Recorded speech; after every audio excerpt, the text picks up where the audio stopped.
In the rolling hills of Kentucky, where narrow roads wind through farmland and small towns cling tightly to tradition, stories often get passed down like heirlooms. Families carry their history in photographs, in faded letters, in the voices of grandparents. But sometimes a story is missing its ending. Sometimes it is interrupted by violence, silenced by fear, and left to rot in a police file cabinet for half a century. This is the story of one such silence. A young woman from Kentucky whose life ended far too soon in 1974, and whose name was almost forgotten until modern science resurrected her voice. Her name was Linda Sue Childers. She grew up in Kentucky during the turbulent late 1960s and early 1970s, a time when the country itself was restless. Vietnam protests rattled college campuses, disco was spilling into nightclubs, and small towns like the one Linda called home felt like they were standing still while the world raced forward. To her family, Linda was not a headline or a statistic. She was a daughter, a sister, a young woman with dreams. But in the summer of 1974, Linda vanished. For her family, the disappearance was sudden and devastating. One day she was part of their everyday life.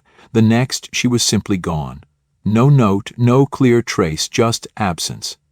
Families often describe this kind of disappearance as being worse than death itself, because grief is replaced by constant questions. Is she alive? Did she run away? Was she taken? Every phone call becomes a possibility. Every knock at the door becomes hope mixed with dread. For weeks, then months, Linda's family searched for answers. They filed missing person reports. They begged for help. They called hospitals, shelters, and friends of friends. But time has a cruel way of numbing the urgency of others. To law enforcement already stretched thin in the 1970s, Linda's case blended into the background of many other young women who disappeared during that era. Unbeknownst to her family in Kentucky, Linda's body had already been found. In November of 1974, in a quiet wooded area of Ledyard, Connecticut, more than 700 miles from home, police discovered a shallow grave. Inside were the remains of a young woman. There were no identifying belongings, no driver's license, no purse, no hint of who she was. Investigators tried to build a profile. They noted her approximate age, her height, and the condition of her remains. But without DNA technology, without a clear lead, she became known only as a Jane Doe. For decades, that grave in Connecticut carried the weight of an unnamed Kentucky woman. Imagine the frustration. Imagine being Linda's family in Kentucky, waiting, hoping, not knowing. And imagine being investigators in Connecticut, staring at skeletal remains with no name, filing away a case that felt unsolvable. For 50 years, these two ends of a story remained separated, like two halves of a torn photograph. But science does not stand still. By the 2000s, DNA technology began reshaping the criminal justice system.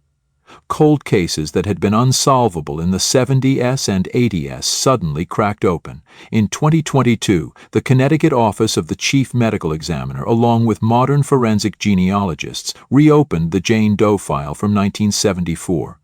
They extracted DNA from the remains and fed it into genetic databases. Patches were found, distant relatives at first, then closer ones. Slowly, like assembling a puzzle, genealogists built a family tree. In 2024, 50 years after Linda vanished, the truth was revealed. The Jane Doe in Connecticut was Linda Sue Childers of Kentucky. The news reached her surviving family, who had spent decades not knowing what happened. For them it was grief all over again, but also a strange kind of relief. They finally knew. They finally had an answer. But the question remained, who killed her? And why had she been buried so far from home? As of now, the case of Linda Sue Childers remains officially unsolved in terms of identifying her killer. But her identification itself is a victory because it returns her humanity. She is no longer Jane Doe. She is Linda. She is a daughter of Kentucky, recognized at last. Linda's story is not unique in Kentucky. 2 years after she was buried anonymously in Connecticut soil, another Kentucky teenager's life ended violently. Her name was Carol Sue Klaber.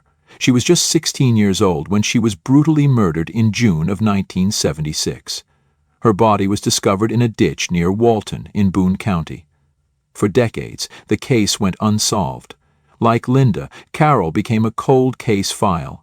Like Linda, her family grew older while waiting for answers that never seemed to come, but science caught up. In 2023, nearly half a century later, investigators announced that DNA had identified Carol's killer.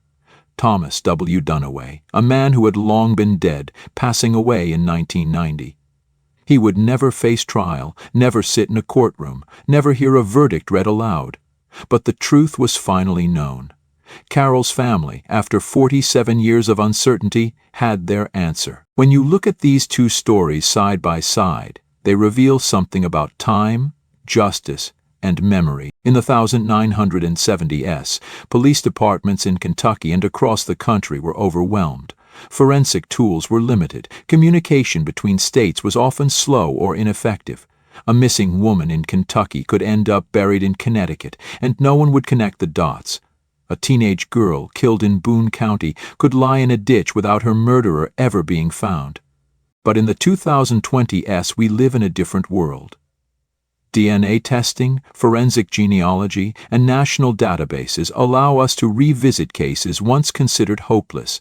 Science is catching what time tried to bury. And yet, these cases also remind us of something deeper. Justice delayed is still painful, even when finally delivered. For Linda Sue Childer's family, 50 years of not knowing cannot be erased by a single announcement.